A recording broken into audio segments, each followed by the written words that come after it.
किसान भाइयों, फसल की पत्तियों पर धब्बे आ रहे हैं, फल सड़ रहे हैं, पौधे पर सफ़ेद पाउडर जैसा रोग दिख रहा है या धान में ब्लास्ट जैसी बीमारी दिख रही है तो आज का वीडियो आपके लिए बहुत ही महत्वपूर्ण है, क्योंकि आज हम बात करेंगे एक ऐसे फफूंदनाशक के बारे में जिसमें मिलता है दो अलग अलग तरीका के काम करने वाले फंगिसाइड का कॉम्बिनेशन। लेकिन सबसे बड़ा सवाल है, साफ फंगिसाइड किन किन फसलों में काम करता है, इसकी सही मात्रा कितनी है, 15 लीटर पानी की टंकी में कितनी दवा डालनी चाहिए और इसका इस्तेमाल करते समय कौन कौन सी गलती नहीं करनी चाहिए।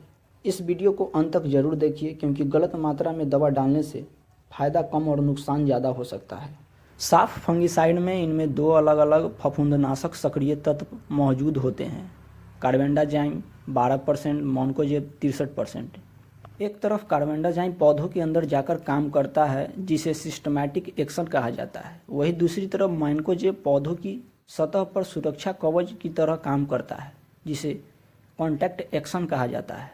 इसी वजह से साफ को कई फसलों में फफूंद से होने वाली बीमारियों के प्रबंधन के लिए इस्तेमाल किया जाता है। किसान भाइयों, अब आसान भाषा में समझिए। किसान भाइयों, मान लीजिए आपकी फसल की पत्तियों पर फफूंद का हमला हो गया है, तो मोनोकोजेब पौधों की बाहरी सतह पर सुरक्षा बनकर फफूंद से संक्रमण को रोकने में मदद करता है। वही कार्बेंडाजाइम पौधा के अंदर जाकर फफूंद के विकास को नियंत्रण करने में मदद करता है, इसीलिए इसे कॉन्टैक्ट प्लस सिस्टमैटिक फंगिसाइड कहा जाता है।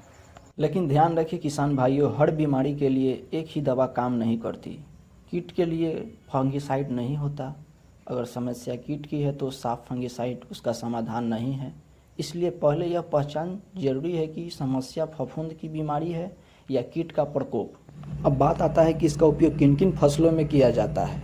नंबर 1 में धान में साफ का इस्तेमाल मुख्य रूप से ब्लास्ट डिसीज के प्रबंधन के लिए किया जाता है। धान में अगर पत्तियों पर या पौधों के अन्य हिस्सों पर बीमारी के लक्षण दिखाई दे रहे हैं तो दवा का इस्तेमाल हमेशा फसल और बीमारी के अनुसार करें।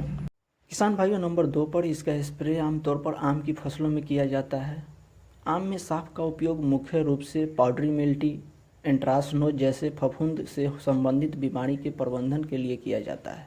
आम के बाग में बीमारी का दबाव, पेड़ की अवस्था और मौसम देखकर स्प्रे का निर्णय लेना चाहिए। किसान भाइयों, नंबर 3, इसका उपयोग मिर्च में भी किया जाता है। मिर्च में इसका उपयोग fruit rots, lips spot, powdery mildew जैसी समस्याओं में किया जाता है।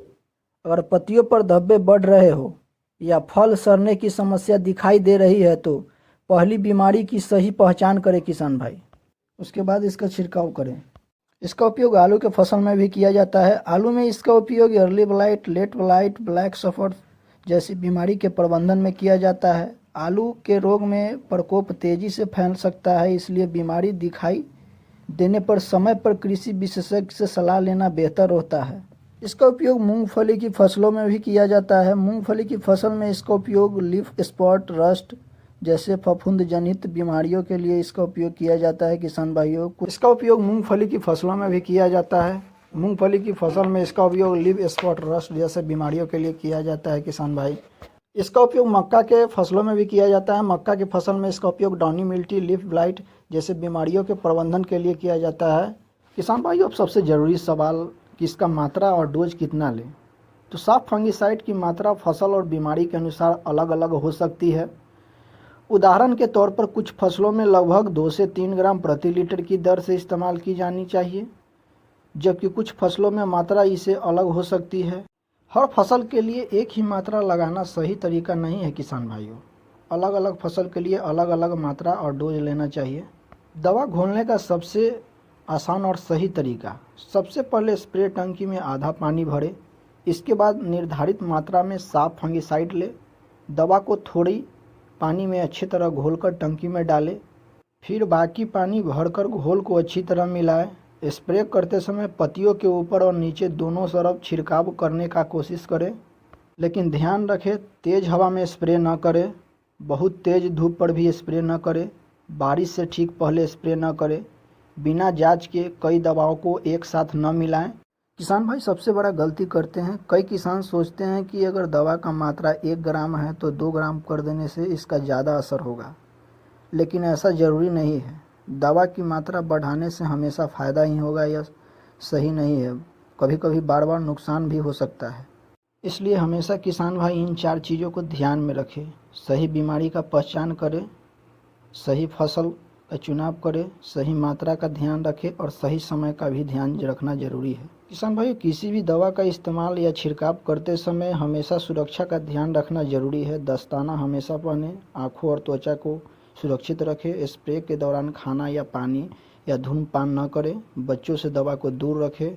खाली पैकेट या डिब्बे को गलत इस्तेमाल न करें। तो किसान भाइयों, साफ फंगिसाइड में मौजूद कार्बेंडाजिम और मैनकोजेब अलग अलग तरीक़ा से काम करते हैं। यह कई फसलों में अलग अलग फफूंद जनित बीमारियों में प्रबंधन के लिए उपयोग किया जाता है। लेकिन याद रखिए, दवा का नाम याद रखना काफ़ी नहीं है, बीमारी की सही पहचान भी उतनी ही ज़रूरी है। और सबसे ज़रूरी है कि सही मात्रा और सही समय पर इसका उपयोग करें। अगर आपको यह जानकारी उपयोगी लगी है तो वीडियो को लाइक करें, अपने किसान मित्रों के साथ वीडियो को शेयर करें। कमेंट में बताएं कि आप साफ फंगिसाइड का इस्तेमाल किस फसल में करते हैं। मिलते हैं अगले